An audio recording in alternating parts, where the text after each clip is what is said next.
entonces hacer la parte que le corresponde. Yo creo que, hermanos, si nosotros como cristianos pensáramos en esto, cada vez que tenemos una discusión o tenemos un conflicto con nuestras esposas, pensar, ok, ¿cuál fue mi responsabilidad? ¿Cuál fue mi participación en esto? Buscar en mí, no en la otra, porque es que normalmente nos enfocamos en buscar lo que la otra persona hizo. No, vamos a buscar en nosotros mismos. Ok, ¿cuál fue mi parte que condujo a esto? Ok, le alcé la voz demasiado.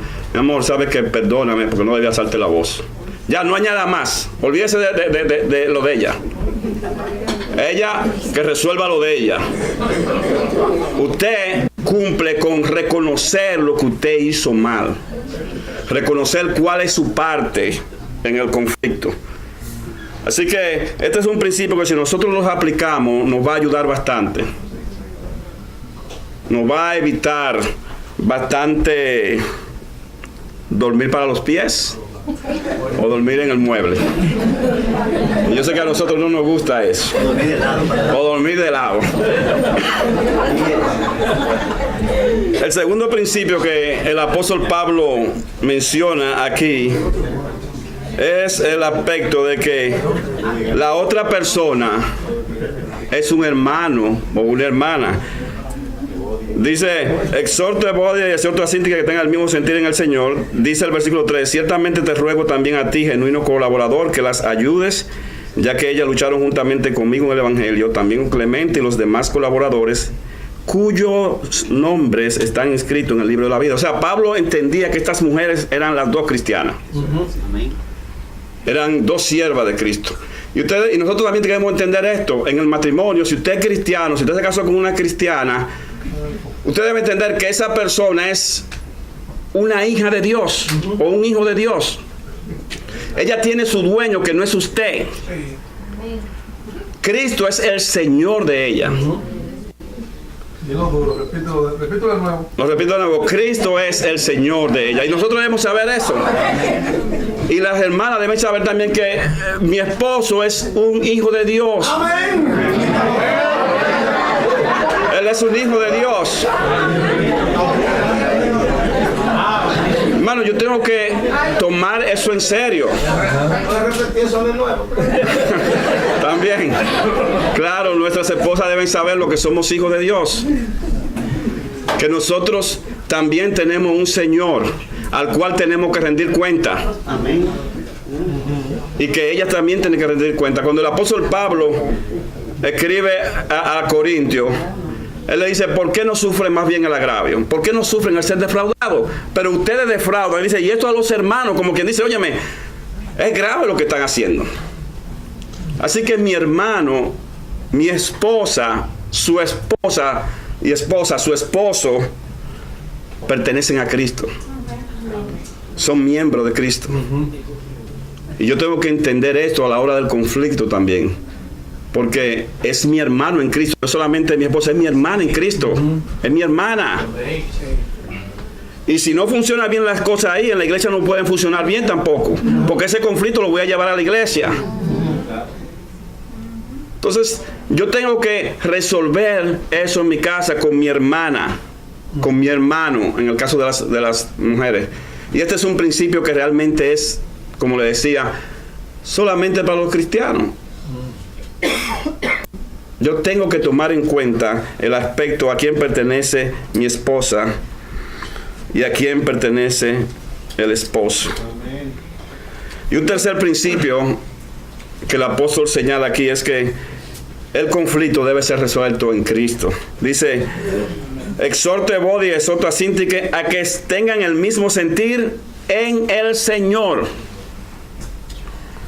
Así que es en Cristo que yo debo resolver la situación.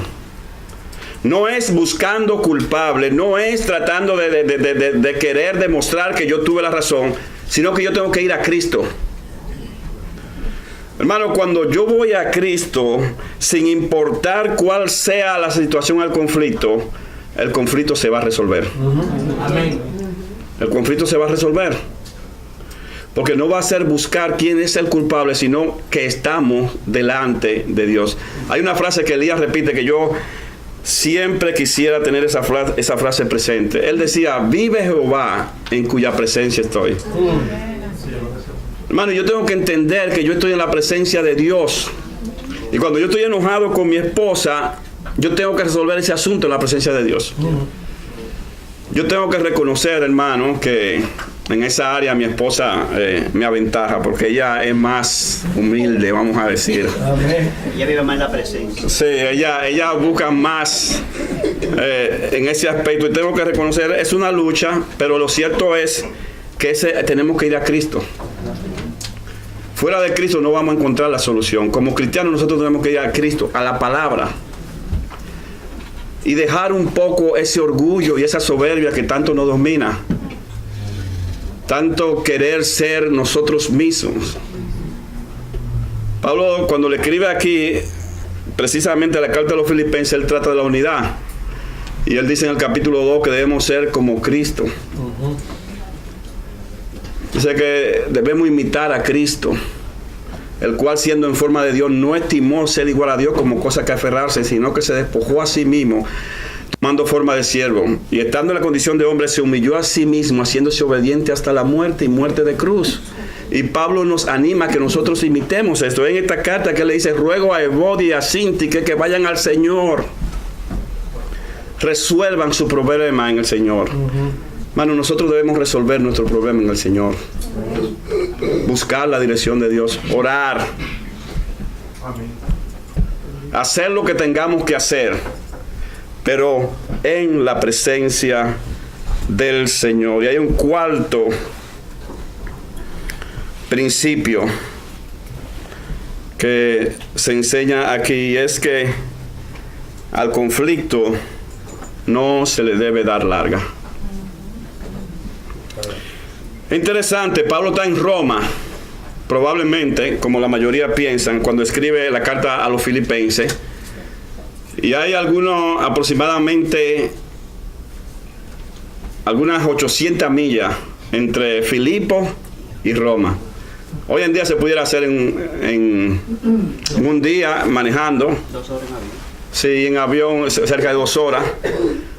Pero en el tiempo de Pablo no era así. Y si esta noticia llegó donde Pablo, óyeme, la cosa había durado bastante. O sea, un conflicto que ya llevaba tiempo. Y estas hermanas no habían resuelto el conflicto. Y en lo que la carta llegaba de Roma ya, todavía sigue pasando el tiempo. O sea, no iba a llegar de un día para otro. Ellos le dieron demasiado larga al asunto. Y esto es algo que no ayuda. O sea, los conflictos no pueden dársele larga, porque lo que hace es empeorar y empeorar. Yo no sé cuántos de ustedes leyeron, pero hubieron 3 personas que murieron en una avalancha hace un par de meses. Creo que eran españoles. Y decía el que sobrevivió. O sea, todo fue como algo así. Yo no vi que empezó como algo pequeño. Y yo lo cogí como un relajo, dice él, y todos nos estábamos riendo. Y cuando llegamos abajo, yo me estaba riendo también. Pero no me di cuenta que había sido algo grande y había matado a sus 3 compañeros. Así mismo empiezan los conflictos como algo pequeño. Y si no lo atendemos como algo pequeño, se va haciendo grande, grande, grande, grande. Hasta que llega a lo peor. Leía también esta semana a uno que condenaron a muerte, a cadena perpetua. Ese bárbaro. De verdad, cuando yo leía eso, yo dije, pero ese tipo deberían quitarlo de la tierra. Él agarró a su esposa y le amarró un cemento de, no sé, creo que 90 libras, y la tiró al agua. Amarrada.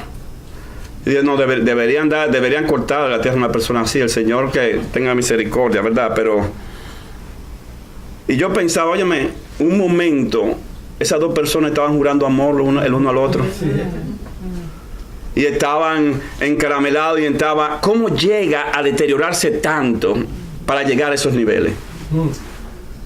Todo empieza con una cosita pequeña, que no se trata, que se le da larga, se le da larga, se le da larga, y el asunto llega que hay que decirle a Pablo en Roma, óyeme, Evodia y Síntique, 2 mujeres siervas, están causando división en la iglesia, están divididas. Hermano, lo mismo ocurre en nuestro matrimonio. Le damos larga. Son cosas a veces sencillas y dices, cuando tú le preguntas, ¿y qué te pasa? No, no me pasa nada. Cuando hay algo. Oye, debemos decirlo, bueno, mira, me pasa esto, esto, esto y esto. Entonces, no debemos darle larga a los conflictos en la pareja. Hermano, debemos tratarlo. Debemos resolverlo. Debemos ir al Señor. Y debemos buscar nuestra responsabilidad. Y debemos recordar que estamos tratando con un hijo o una hija de Dios. Y hermano, un último principio que el apóstol revela aquí es que a veces se hace necesario la ayuda de fuera. Amén. Pablo le dice, ciertamente te ruego también a ti, genuino colaborador, que las ayudes, ya que ellas lucharon juntamente conmigo. A veces se necesita la ayuda de fuera. Hermano, y esto no lo hace más pecador a usted. Esto no lo hace a usted que usted sea, no sé, que vaya a pensar que es más débil, que es más... No.